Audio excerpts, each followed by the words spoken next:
Muy buenas tardes, compañeras y compañeros del motor. Ayer, domingo 28,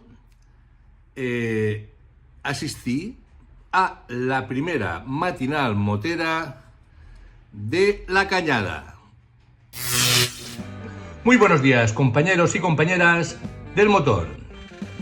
Este próximo domingo 2 de febrero tendremos la segunda edición de Matinal Motera en La Cañada, Valencia, de Motocustom Valencia.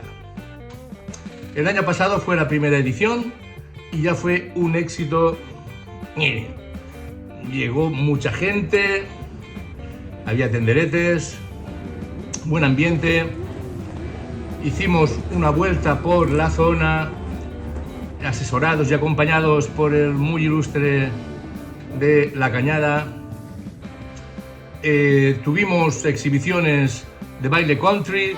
Muchos de nuestros amigos le va el rollote "No llores más, mi pobre corazón", por ejemplo.